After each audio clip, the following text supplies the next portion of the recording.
مگر وہ لوگ جو ایمان لائے اور جو ہر قسم کی نیکیاں بقدر طاقت کرتے رہے، رب تعالیٰ انہیں ان کا اجر پورا دے گا۔ اللہ تعالیٰ ان کے اجر میں کسی قسم کی کمی نہ فرمائے گا، اور اللہ تعالیٰ ظالموں یعنی کافروں کو پسند نہیں فرماتا۔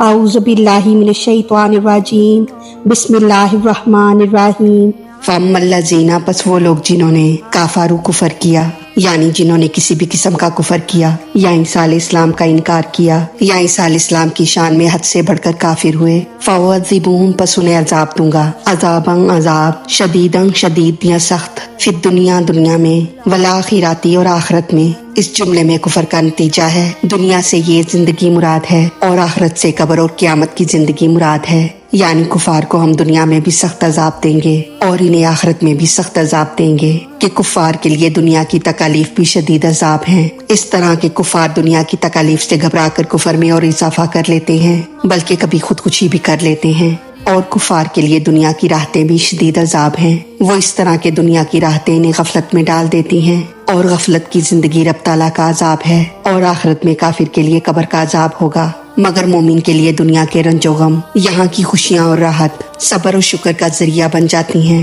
یعنی کفار کو دنیا میں بھی سخت عذاب دوں گا اور آخرت میں بھی، اور اس کے ساتھ ہی وما، اور نہیں، لہم ان کا، من ناصرین، کوئی مددگار یا مددگار سے،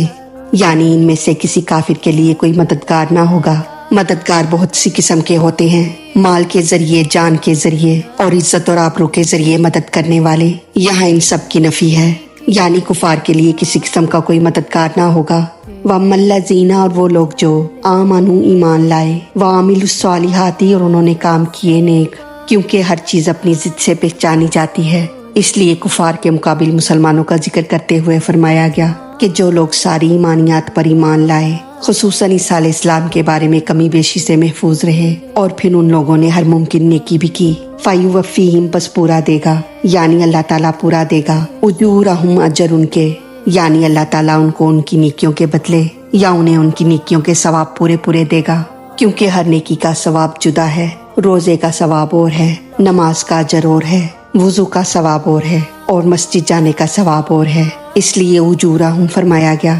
مومن کو نیکیوں کا اجر دنیا میں بھی ملتا ہے اور قبر میں بھی ملتا ہے، کہ قبر اور حشر میں عذاب سے نجات ملتی ہے۔ واللہ، اور اللہ تعالیٰ، لا نہیں، یحب الظالمین، دوست رکھتا ظالموں کو، یعنی اللہ کفار کو پسند نہیں کرتا۔ اب ان آیات کا خلاصہ اس طرح ہے کہ مسلمانوں اور کفار میں اس طرح فیصلہ ہوگا کہ کفار کو دنیا میں بھی ہم سخت عذاب دیں گے، کہ انہیں دنیا میں ذلیل و خوار رکھیں گے، اور آخرت میں بھی انہیں آگ کا سخت عذاب دیں گے، اور ان کے لیے کوئی کسی قسم کا مددگار نہ ہوگا کہ جو انہیں اپنی مال و دولت یا اپنی عزت کے ذریعے ہمارے عذاب سے بچا لے۔ مگر وہ لوگ جو ایمان لائے اور جو ہر قسم کی نیکیاں بقدر طاقت کرتے رہے، رب تعالیٰ انہیں ان کا اجر پورا دے گا، اللہ تعالیٰ ان کے اجر میں کسی قسم کی کمی نہ فرمائے گا، اور اللہ تعالیٰ ظالموں یعنی کافروں کو پسند نہیں فرماتا۔ اللہ تعالیٰ ہماری غلطیوں کو معاف فرما کر ہمارا پڑھنا سننا اپنی بارگاہ میں قبول فرمائے، ہمیں دین و دنیا کی تمام نعمتیں عطا فرمائے، اور ہمیں عمل کی توفیق عطا فرمائے، آمین یا رب العالمین۔ وما علینا الا البلاغ المبین۔